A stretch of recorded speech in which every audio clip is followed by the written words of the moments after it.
نحمده ونصلي على رسوله الكريم اما بعد فاعوذ بالله من الشيطان الرجيم بسم الله الرحمن الرحيم وانذر عشيرتك الاقربين الآيہ۔ حضرت حسین رضی اللہ تعالی عنہ جو آپ صلی اللہ علیہ وسلم کی اولاد میں سے ہیں اور آپ صلی اللہ علیہ وسلم کی نسل جو آگے چلی ہے حضرت حسن اور حضرت حسین رضی اللہ عنہما سے چلی ہے، تو آج انشاءاللہ ان کی فضیلت پر چند کلمات آپ کے سامنے پیش کروں گا، اس لیے کہ اہل بیت سے محبت کرنا، آل رسول صلی اللہ علیہ وسلم سے محبت کرنا ہمارے ایمان کا جزو ہے۔ رسول اللہ صلی اللہ علیہ وسلم نے ارشاد فرمایا حضرت حسن اور حسین کے بارے میں کہ جو مجھ سے محبت کرے گا وہ ان سے محبت کرے گا، اور جو ان سے نفرت کرے گا وہ حقیقت میں مجھ سے بغض رکھے گا، او کما قال صلی اللہ علیہ وسلم۔ تو چونکہ آل رسول صلی اللہ علیہ وسلم اور اہل بیت صلی اللہ علیہ وسلم رسول اللہ صلی اللہ علیہ وسلم کے اہل بیت سے محبت ہمارے ایمان کا جز ہے، لہذا ہمیں دیگر صحابہ کے ساتھ خصوصیت کے ساتھ اہل بیت کے کچھ فضائل کا علم ہونا چاہیے، تاکہ ان فضائل کو سوچ کر ہمارے دل میں ان سے محبت پیدا ہو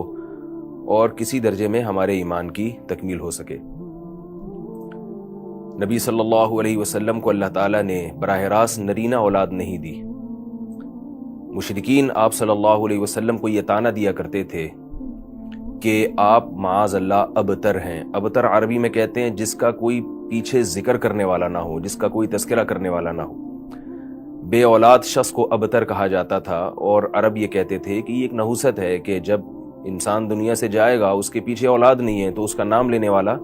کوئی نہیں رہے گا۔ تو اللہ تعالیٰ کو بڑا غضب آیا اور قرآن مجید میں سورہ کوثر نازل ہوئی، فرمایا ان شانئک هو الابتر،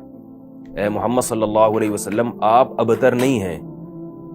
آپ کا تو تذکرہ قیامت تک چلتا رہے گا، روحانی بھی اور جسمانی سلسلہ بھی آپ کا موجود رہے گا، لیکن آپ کا دشمن وہ ابتر ہے، اس کا نام و نشان ختم ہو جائے گا۔ تو اللہ تعالیٰ نے محمد صلی اللہ علیہ وسلم کے روحانی سلسلے کو جو چلایا، وہ جتنے بھی مسلمان ہیں آج 1 ارب 22 کروڑ سے زیادہ مسلمان، وہ نبی صلی اللہ علیہ وسلم کی روحانی اولاد ہیں، اور اللہ تعالیٰ نے آپ صلی اللہ علیہ وسلم کی جسمانی اولاد کا جو سلسلہ چلایا وہ حضرت حسن اور حضرت حسین سے چلایا، اور آج آپ کو سادات دنیا میں بہت کثیر تعداد میں ملیں گے۔ تو آپ صلی اللہ علیہ وسلم کے دشمن کے بارے میں اللہ نے جو فرمایا تھا کہ ابتر ہے، وہ واقعی ابتر ثابت ہوا، اور ہمارے نبی صلی اللہ علیہ وسلم کو اللہ تعالیٰ نے جو اولاد دی، انہیں جن اوصاف سے مزین کیا، وہ اولاد آج تک ان کی نسل موجود ہے، اور ان میں نبی صلی اللہ علیہ وسلم کی نسل کو بڑھانے میں، آپ صلی اللہ علیہ وسلم کی نسل کو چلانے میں 2 شخصیتیں ہیں، حضرت حسن اور حضرت حسین۔ آپ صلی اللہ علیہ وسلم کی جو 4 بیٹیاں تھیں ان سے آپ صلی اللہ علیہ وسلم کی آگے اولاد نہیں چلی۔ نبی صلی اللہ علیہ وسلم نے حضرت حسن اور حضرت حسین کا نام خود تجویز فرمایا۔ روایات میں آتا ہے کہ جب حضرت حسن کی پیدائش ہوئی آپ صلی اللہ علیہ وسلم نے ان کا نام حسن رکھا۔ عربی میں حسن کہتے ہیں کہ خوبصورت چہرے والے کو، تو حضرت حسن چونکہ بہت خوبصورت تھے، نبی صلی اللہ علیہ وسلم پر گئے تھے۔ روایات میں آتا ہے کہ ایک صحابی فرماتے ہیں کہ کوئی شخص بھی لم یکن احد اشبہ من رسول اللہ صلی اللہ علیہ وسلم من الحسن ابن علی، فرماتے ہیں کہ دنیا میں کوئی شخص بھی حضرت حسن سے زیادہ محمد صلی اللہ علیہ وسلم کے مشابہ نہیں تھا،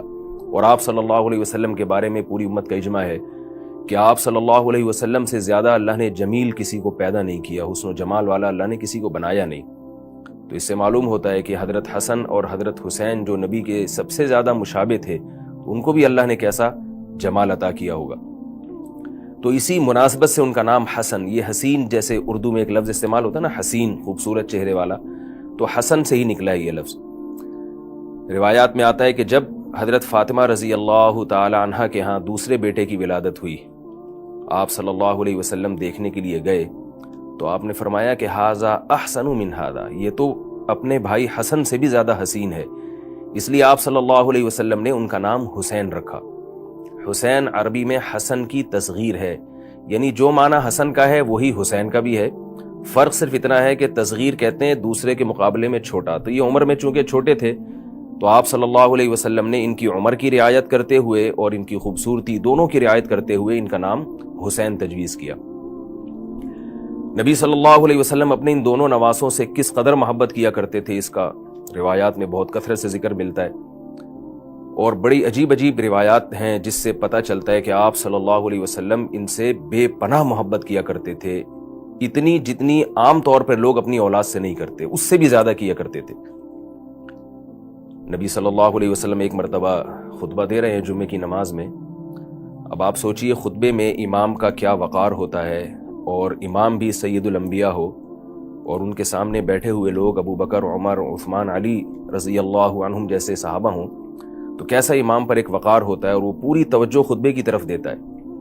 نبی صلی اللہ علیہ وسلم خطبہ دے رہے ہیں، آپ کی نظر اپنے ان دونوں نواسوں پر پڑی مسجد کے دروازے پر۔ روایات میں ہے کہ آپ صلی اللہ علیہ وسلم اپنا خطبہ چھوڑ کے تشریف لے گئے اور ان دونوں بچوں کو گود میں اٹھا کے لائے اور فرمایا، خطبہ کا پھر آغاز یہاں سے کیا، صدق اللہ انما اموالکم و اولادکم فتنہ، فرمایا اللہ نے سچ کہا کہ تمہارا مال اور تمہاری اولاد فتنہ ہے، تمہیں اللہ کی یاد سے غافل کرتی ہے۔ فرمایا کہ دیکھو میں اللہ کا ذکر کر رہا ہوں، خطبہ دے رہا ہوں جمعے کا، اور میں نے اپنے ان دونوں بچوں کو دیکھا، حدیث کا مفہوم بیان کر رہا ہوں میں، کہ مجھے ان بچوں پر اتنا پیار آیا کہ میں اللہ کا ذکر چھوڑ کے چلا گیا اور ان دونوں بچوں کو گود میں اٹھا کے لایا ہوں۔ تو کس قدر محبت تھی کہ آپ صلی اللہ علیہ وسلم نے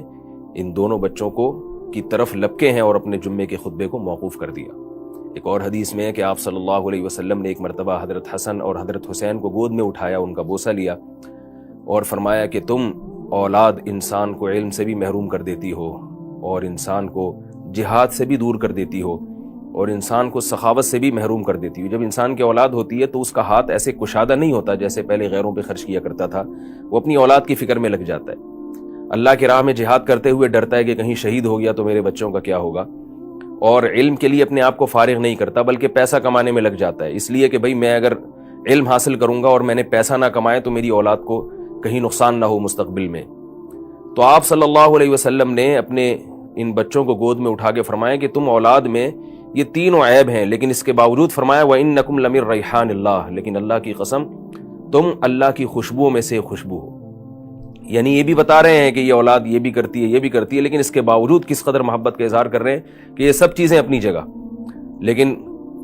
اولاد جو ہے یہ اللہ کی خوشبوؤں میں سے ایک، ریحان بہترین خوشبو کو کہا جاتا ہے، اس خوشبو میں سے ایک خوشبو۔ بہت زیادہ آپ صلی اللہ علیہ وسلم محبت کا اظہار کیا کرتے تھے۔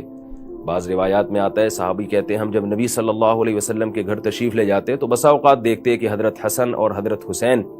آپ صلی اللہ علیہ وسلم کی کمر مبارک پہ، پشت مبارک پہ بیٹھے ہوئے ہیں، اور آپ صلی اللہ علیہ وسلم نماز میں سجدے میں مشغول ہیں، اور جب آپ صلی اللہ علیہ وسلم سجدے سے اٹھنے کا ارادہ فرماتے تو ان دونوں بچوں کو اتار دیتے اور قادے کی حالت میں دوبارہ گود میں بٹھا لیا کرتے۔ اس قدر آپ صلی اللہ علیہ وسلم نے اپنے ان دونوں نواسوں سے محبت کی ہے۔ حضرت حذیفہ ابن یمان رضی اللہ تعالیٰ عنہ فرماتے ہیں کہ رسول اللہ صلی اللہ علیہ وسلم نے فرمایا لو لم یبق من الدنیا الا یوم واحد، اگر قیامت آنے میں صرف ایک دن رہ گیا، یعنی اتنی بالکل قیامت قریب آ گئی، لطول اللہ هذا اليوم، اللہ اس دن کو بھی لمبا کھینچ دے گا، اور حتی یبعث رجلا اسمہ کاسمی، اور ایک ایسے شخص کو دنیا میں بھیجے گا، یعنی اس دنیا کی اصلاح کرنے کے لیے، کہ جس شخص کا نام میرے نام جیسا ہوگا، من ولدی ہادا، اور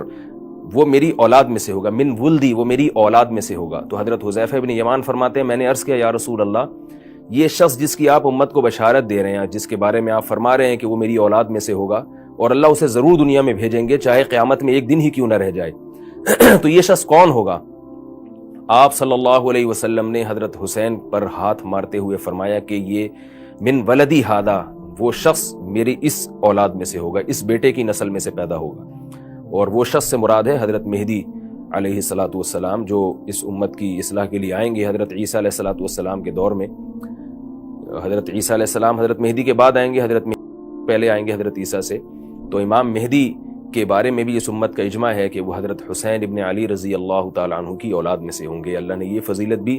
آپ صلی اللہ علیہ وسلم کی اولاد میں حضرت حسین کو عطا فرمائی ہے۔ ایک اور حدیث میں آتا ہے حضرت حذیفہ ابن یمان فرماتے ہیں کہ ہم ایک مرتبہ رسول اللہ صلی اللہ علیہ وسلم کی خدمت میں حاضر ہوئے، تو ہم نے دیکھا کہ نبی صلی اللہ علیہ وسلم کے چہرے انور پہ بہت زیادہ خوشی کے آثار ہیں. تو فرماتے ہیں ہم نے پوچھا یا رسول اللہ آپ آج بہت زیادہ خوش نظر آ رہے ہیں, اس کی کیا وجہ ہے؟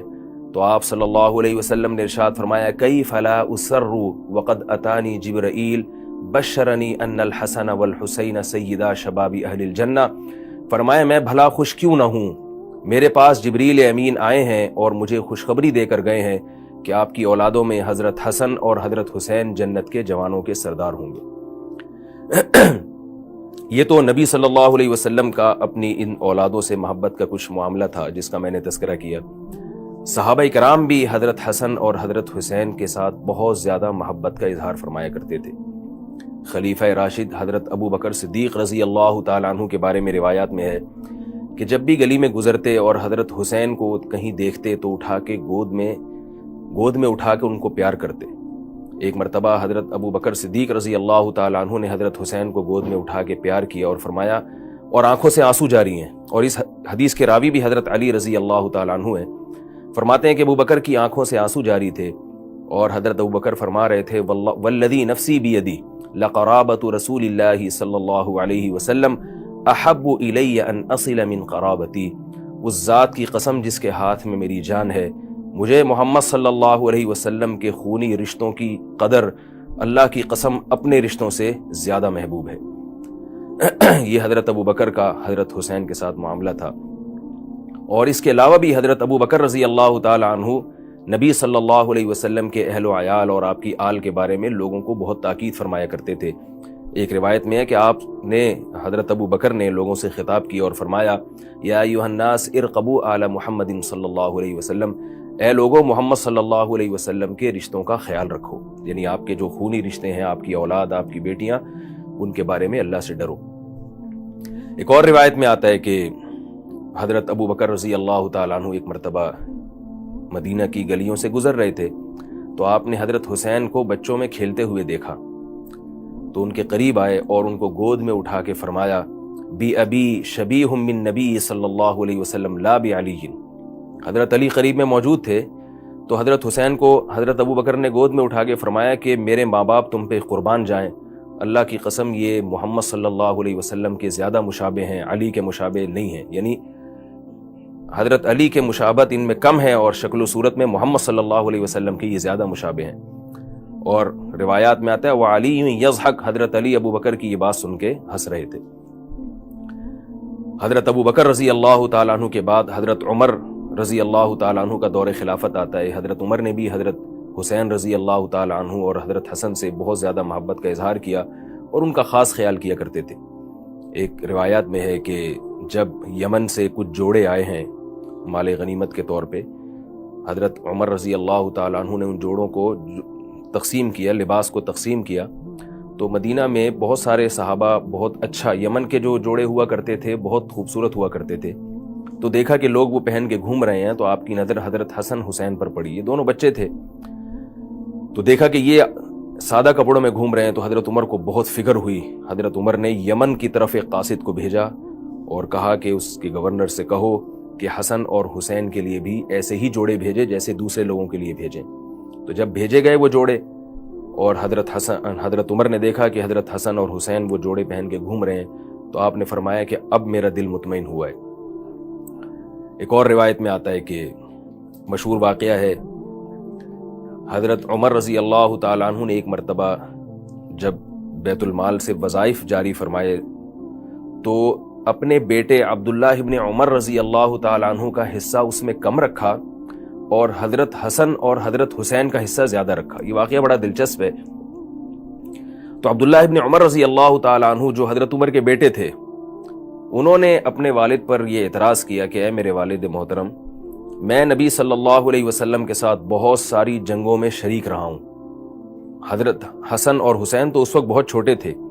تو میرا حق زیادہ بنتا ہے کہ مجھے اس وظیفے میں زیادہ حصہ دیا جائے.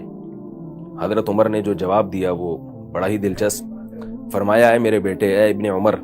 ہل ابو کا مثل ابیہما وہل امو کا مثل امیہما وہل جدو کا مثل جدہما. تو بتا کہ کیا تیرا باپ ان دونوں کے باپ جیسا ہے اور کیا تیری ماں بھی ان دونوں کی ماں جیسی ہے، اور کیا تیرے نانا بھی ان دونوں کے نانا جیسے ہیں؟ یعنی یہ 3 فضیلتیں ان دونوں کو حاصل ہیں تو جو تجھے حاصل نہیں ہیں۔ ایک تو یہ کہ تیرا باپ ان دونوں کے جو والد ہیں وہ تیرے والد سے افضل ہیں۔ یہ حضرت عمر کی تواضع تھی کہ حضرت علی کو اپنی ذات پر ترجیح دیا کرتے تھے۔ اور ان کی والدہ تیری والدہ سے افضل ہیں، اس میں تو کوئی شبہ نہیں ہے۔ حضرت فاطمہ کا مقام وہ حضرت عمر کی اہلیہ کے مقام سے کئی گنا زیادہ ہے۔ اور ان کے نانا تیرے نانا جیسے نہیں ہیں، یعنی ان کے نانا تو محمد صلی اللہ علیہ وسلم ہیں اور تیرے نانا محمد صلی اللہ علیہ وسلم نہیں ہیں۔ تو اس بنیاد پر بھی حضرت عمر نے حضرت حسن اور حضرت حسین کو فضیلت دی۔ اور حضرت عمر رضی اللہ تعالیٰ عنہ کے بارے میں علامہ ابن تیمیہ رحمہ اللہ نے یہ بات خصوصیت سے ذکر کی ہے کہ جب بھی وظائف جاری کرتے حضرت عمر، تو حضرت عمر کی عادت تھی کہ جو دین میں یعنی جو دین میں مقدم ہیں ان کو زیادہ وظائف دیا کرتے تھے، جو مؤخر ہیں ان کو کم دیا کرتے تھے۔ لیکن اس میں حضرت عمر رضی اللہ تعالیٰ عنہ نے آل رسول کو سب سے زیادہ مقدم کیا ہے، سب سے زیادہ مقدم، اور اپنا نمبر بہت بعد میں رکھا ہے۔ آل رسول، آل بیت محمد صلی اللہ علیہ وسلم کی آل اولاد کو آپ تمام صحابہ پر وظائف کے معاملے میں ترجیح دیا کرتے تھے۔ یہی وجہ ہے کہ حضرت ابو بکر اور حضرت عمر سے ان دونوں حضرات کو، حضرت حسن اور حضرت حسین کو بھی بے پناہ محبت تھی، اور کوئی بھی ان کی شان میں اگر گستاخی کی کوشش کرتا تو حضرت حسن اور حضرت حسین اس کو جواب دیا کرتے تھے۔ ایک روایت میں آتا ہے کہ عراق سے کچھ لوگ آئے شرپسند، اور حضرت حسین کے سامنے حضرت ابو بکر اور حضرت عمر کی برائی بیان کرنے لگے۔ تو حضرت حسین رضی اللہ تعالی عنہ نے فرمایا کہ تم لوگ جو ابو بکر اور عمر کی برائی بیان کر رہے ہو، تو مجھے یہ بتاؤ کہ قرآن مجید میں 3 قسم کے مسلمانوں کا بیان ہے، چوتھی قسم کوئی بھی نہیں ہے۔ ایک قسم تو وہ ہے جن کے بارے میں قرآن فرماتا ہے والذین ہاجروا فی سبیل اللہ واخرجوا من دیارہم، وہ مسلمان جنہوں نے ہجرت کی اور ان کو اپنے گھروں سے نکالا گیا۔ تو فرمایا کہ بتاؤ ابو بکر اور عمر ان میں سے ہیں یا تم ان میں سے ہو؟ ان لوگوں نے کہا ہم ان میں سے نہیں ہیں، ابو بکر عمر ان لوگوں میں سے ہیں جن کو گھروں سے نکالا گیا۔ حضرت حسین نے فرمایا دوسرا طبقہ مسلمانوں کا وہ ہے جس کو قرآن بیان کرتا ہے والذین تبوؤا الدار والایمان من قبلہم یحبون من ہاجر الیہم، وہ انصار صحابی جنہوں نے مہاجرین کے ساتھ مدد کی، مہاجرین کو ٹھکانہ دیا۔ تو کیا تم ان انصار میں سے ہو؟ وہ عراق سے جو فتنہ پرست لوگ آئے ہوئے تھے انہوں نے کہا نہیں، ہم ان میں سے بھی نہیں ہیں۔ حضرت حسین نے قرآن کی تیسری آیت تلاوت کی، فرمایا ایک طبقہ تو قرآن میں مسلمانوں کا وہ بیان کیا جنہوں نے ہجرت کی، گھر بار چھوڑا، دوسرا طبقہ قرآن نے وہ بیان کیا ہے جو انصار تھے جنہوں نے ان مہاجرین کو پناہ دی، اور تیسرا طبقہ بعد میں آنے والے وہ مسلمان جن کا قرآن میں ان الفاظ کے ساتھ تذکرہ ہے یقولون ربنا اغفر لنا ولاخواننا الذین سبقونا بالایمان ولا تجعل فی قلوبنا غلا للذین آمنوا۔ فرمایا قرآن مجید میں آتا ہے کہ کچھ لوگ بعد میں آئیں گے، وہ ایسے ہوں گے جو یوں کہا کریں گے کہ اے اللہ یہ جو انصار اور مہاجر صحابہ ہم سے پہلے گزر چکے، اے اللہ تو ان کی خطاؤں کو معاف فرما دے اور ہمارے دل میں ان سے بغض پیدا نہ کرنا بلکہ ہمارے دل میں ان سے محبت پیدا کرنا۔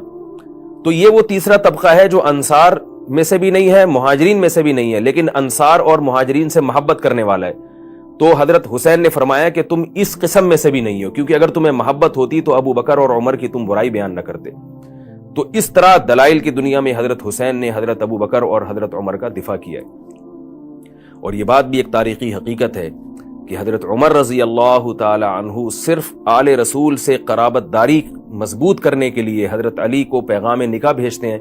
کہ میں آپ کی بیٹی ام کلثوم سے نکاح کرنا چاہتا ہوں۔ حضرت علی نے انکار کیا، فرمایا میری بچی کی عمر آپ سے کم ہے، آپ کی عمر زیادہ ہے۔ تو حضرت عمر کا مشہور مقولہ ہے، فرمایا واللہ اللہ کی قسم میں نے نبی صلی اللہ علیہ وسلم سے یہ کہتے ہوئے سنا کل نسب و سبب منقطع یوم القیامہ الا نسبی، کہ نبی نے فرمایا ہر نسب قیامت کے دن ختم ہو جائے گا سوائے میرے نسب کے۔ واللہ ما اردت بہ الباہ، اللہ کی قسم اے علی میری نیت خواہش نفس نہیں ہے، میں صرف محمد صلی اللہ علیہ وسلم کی اولاد سے اپنا رشتہ اور آپ صلی اللہ علیہ وسلم کی آل سے اپنا رشتہ مضبوط کرنا چاہتا ہوں۔ اور جب حضرت عمر کی شادی حضرت علی کی بیٹی سے ہوئی ہے، حضرت عمر اتنا خوش تھے، کئی ہزار کئی لاکھ 4000 دراہم کہتے ہیں کہ حضرت عمر نے مہر دیا ہے، اور جا کے صحابہ سے کہا کہ تم مجھے کیوں مبارکباد نہیں دیتے، یعنی ان کو ترغیب دی کہ مجھے خوب مبارکباد دو، اس لیے کہ میں نے جس سے نکاح کیا ہے وہ علی کی بیٹی ہیں اور نبی صلی اللہ علیہ وسلم کی بیٹی ہیں، یعنی دو رشتے میرے مضبوط ہو گئے ان کے ذریعے، کہ ایک تو علی جو خود داماد نبی ہیں، محمد صلی اللہ علیہ وسلم کے داماد ہیں، ان سے رشتہ مضبوط ہوا، اور ایک محمد صلی اللہ علیہ وسلم کی بیٹی میری ساس بن گئی ہیں حضرت فاطمہ، ان کی بیٹی سے میں نے نکاح کر کے نبی سے اپنی قرابت کو مضبوط کر لیا ہے۔ تو حضرت حسن اور حضرت حسین رضی اللہ تعالیٰ عنہ کا جو زمانہ ہے وہ حضرت عمر کے دور تک بچپن کا زمانہ ہے۔ یہ دونوں حضرات حضرت عثمان کے دور میں اپنے عہد شباب میں داخل ہوتے ہیں، اور جو عرب کا اس زمانے میں ایک کلچر تھا کہ تعلیم کے ساتھ ساتھ جسمانی ریاضت اور گھڑ سواری اور تیر اندازی، یہ ساری چیزیں حضرت حسن حضرت حسین نے بھی سیکھیں، اور حضرت عثمان رضی اللہ تعالیٰ عنہ کے دور میں پھر حضرت حسن اور حضرت حسین جہاد میں مسلمانوں کی فوج کے ساتھ شریک رہے ہیں، اور صحابہ کرام حضرت حسن اور حضرت حسین کی موجودگی کو اپنے درمیان فخر سے دیکھا کرتے تھے۔ افریقہ کی جنگ میں جب حضرت حسین رضی اللہ تعالیٰ عنہ کو بھیجا گیا ہے تو اس وقت جو جنگ کے کمانڈر تھے وہ لوگوں کو فخر سے بتایا کرتے تھے کہ اللہ کی ہمیں مدد کی پوری امید ہے، اس لیے کہ ہمارے درمیان محمد صلی اللہ علیہ وسلم کے بیٹے موجود ہیں، اس پہ فخر کیا کرتے تھے۔ اس کے علاوہ بھی بہت ساری جنگوں میں حضرت حسن اور حضرت حسین شریک رہے ہیں، میدان جہاد میں جہاں جہاں ان کو موقع ملا، اور کربلا کے میدان میں حضرت حسین رضی اللہ تعالیٰ عنہ نے اللہ کی خاطر جان دے دی۔ روایات میں آتا ہے کہ جب ابن زیاد بدبخت کے سامنے حضرت حسین کا سر مبارک لایا گیا ہے تو ابن زیاد بدبخت حضرت حسین کے ہونٹوں پہ اپنی چھڑی کو پھیر رہا تھا۔ وہاں زید ابن ارقم رضی اللہ تعالیٰ عنہ موجود تھے، انہوں نے ابن زیاد کو برا بھلا کہا اور فرمایا کہ اللہ کی قسم میں نے ان ہونٹوں پہ بارہا محمد صلی اللہ علیہ وسلم کے ہونٹوں کو رکھا ہوا دیکھا ہے۔ تو اس وقت صحابہ کرام کی کیا کیفیت ہوگی۔ ایک اور روایت میں آتا ہے حضرت ابو ہریرہ رضی اللہ تعالیٰ عنہ کسی جنازے کے ساتھ جا رہے تھے، اس میں حضرت حسین بھی موجود تھے۔ حضرت حسین رضی اللہ تعالیٰ عنہ تھک کے کہیں بیٹھ گئے تو حضرت ابو ہریرہ نے جا کے ان کے پاؤں کو جھاڑا اور مٹی کو دور کیا، ان کے پاؤں کو صاف کرنے لگے۔ حضرت حسین نے فرمایا کہ اے ابو ہریرہ کیا کر رہے ہو؟ حضرت ابو ہریرہ نے فرمایا کہ اے حسین، میں آپ کے بارے میں جو کچھ جانتا ہوں اگر لوگ جان لیں تو آپ کو کندھوں پہ اٹھا دیں، یعنی مجھے آپ کے فضائل کا جو نبی صلی اللہ علیہ وسلم سے علم عطا ہوا ہے اس کے مقابلے میں یہ کم ہے جو کچھ میں کر رہا ہوں۔ حضرت حسن حضرت حسین رضی اللہ تعالیٰ عنہ نے، ان دونوں حضرات نے بیت اللہ کا بارہا پیدل حج کیا ہے۔ حضرت حسن نے کہا جاتا ہے کہ 20 مرتبہ بیت اللہ کا پیدل حج کیا ہے، عراق سے کوفہ سے چل کے بیت اللہ کی طرف پیدل آئے ہیں۔ کسی نے عرض کیا کہ آپ اپنے آپ کو اتنا کیوں تھکاتے ہیں؟ کوفہ اس زمانے کی گرمی، اس زمانے کے پہاڑ اور ریگستان، اس وقت کیا کیفیت ہوتی ہوگی؟ تو کسی نے کہا کہ آپ اپنے آپ کو کیوں تھکاتے ہیں، آپ سوار ہو کے جائیں۔ تو حضرت حسن نے فرمایا کہ اللہ کی قسم مجھے اس بات سے حیا آتی ہے کہ میں اللہ کے گھر کی زیارت کو سوار ہو کر جاؤں، میں پیدل ہی جاؤں گا۔ اور حضرت حسین رضی اللہ تعالیٰ عنہ کے بارے میں آتا ہے کہ آپ نے 25 مرتبہ پیدل حج کیا ہے کوفہ سے بیت اللہ کی طرف۔ یہ کچھ بہت ہی تھوڑا سا تذکرہ تھا حضرت حسین کے فضائل کے بارے میں، بھرے پڑے ہیں احادیث میں، روایات میں، اور آپ کی سیرت میں سخاوت، آپ کی بہادری، آپ کی عبادت، آپ کا علم، اور صحابہ کرام سے محبت، اور صحابہ کرام کی ان دونوں حضرات سے محبت، اور سب سے بڑی بات یہ ہے کہ اللہ نے محمد صلی اللہ علیہ وسلم کا جو نسب چلایا ہے وہ حسن اور حسین سے چلایا ہے۔ یہ بہت بڑی فضیلت کی بات ہے، اور اس میں ایک فضیلت حضرت عمر کے لیے بھی ہے۔ حضرت عمر رضی اللہ تعالی عنہ کہ جب یہ ایران فتح ہوا ہے تو فارس کا جو بادشاہ تھا یزدجرد، اس کی بیٹی جو شہزادی تھی بہت خوبصورت، اور ظاہر بادشاہوں کی جیسے بیویاں اور بیٹیاں ہوا کرتی ہیں، تو حضرت عمر نے فرمایا کہ یہ جو ان کی بیٹی ہے یہ میں حسین کو دوں گا۔ تو آپ نے حضرت حسین سے ان کی بیٹی کی شادی کرائی، اس لیے کہ وہ سمجھتے تھے کہ یہ سردار کی بیٹی ہے تو سردار ہی کے لائق ہے۔ تو حضرت حسین رضی اللہ تعالیٰ عنہ کی ان سے شادی ہوئی ہے، اور کمال کی بات یہ کہ حضرت حسین کی اولاد میں جتنے حضرات تھے کہا جاتا ہے کہ سب کربلا میں شہید ہو گئے۔ امام زین العابدین جو بہت مشہور فقیہ ہیں اور امام ابو حنیفہ رحمہ اللہ تعالیٰ کے اساتذہ میں سے ہیں، اور حضرت حسین کی جو نسل چلی ہے وہ صرف امام زین العابدین سے چلی ہے۔ آج جتنے بھی حسینی دنیا میں نسب کے اعتبار سے پائے جاتے ہیں وہ سب حضرت زین العابدین کی اولاد میں سے ہیں، اور حضرت زین العابدین اسی ماں کے بیٹے تھے جو یزدجرد کی بیٹی تھی، جو حضرت عمر رضی اللہ تعالی عنہ نے حضرت حسین کو دی تھی۔ تو یہ بھی ایک حضرت امیر المومنین حضرت عمر کے لیے بھی فضیلت کی بات ہے، اور حضرت زین العابدین کے لیے بھی بہت فضیلت کی بات ہے کہ حضرت زین العابدین کے ذریعے اللہ نے حضرت حسین کی نسل کو پوری دنیا میں پھیلایا ہے اور چلایا ہے۔ اللہ تعالی ہمیں آل رسول اور آل بیت سے سچی محبت کی توفیق نصیب فرمائے، اور ان واقعات میں جو آل رسول کے ساتھ صحابہ کی محبت تھی، ان واقعات میں ہمیں جو سبق ملتا ہے وہ سبق یہ ملتا ہے کہ جیسے ہمیں کسی بزرگ سے، اہل اللہ سے اور نیک لوگوں سے محبت کا حکم ہے، اسی طرح ان کی آل و اولاد سے بھی محبت کا حکم ہے۔ آپ کسی استاد سے اگر پڑھتے ہیں تو آپ کے ذمے ہے کہ جیسے آپ اس استاذ کا ادب کریں، اس کی اولادوں کا بھی اسی طرح ادب کریں، اس کے گھر والوں کا بھی آپ خیال رکھیں۔ آپ کسی بزرگ سے بیعت ہیں، کوئی جس کو آپ اپنے سے نیک اور پرہیزگار سمجھتے ہیں، تو جیسے آپ کی یہ ذمہ داری ہے کہ آپ اس سے محبت کریں، تو ان واقعات سے ہمیں پتہ چلتا ہے کہ اس کی آل و اولاد سے بھی آپ کو محبت کرنا پڑے گی، کیونکہ ہمیں محمد صلی اللہ علیہ وسلم سے جب محبت ہے تو آپ صلی اللہ علیہ وسلم کی آل سے بھی محبت ہے، کیونکہ آل کا سب سے گہرا رشتہ ہے محمد صلی اللہ علیہ وسلم سے۔ اللہ تعالی ہم سب کو سمجھنے کی، عمل کی توفیق عطا فرمائے۔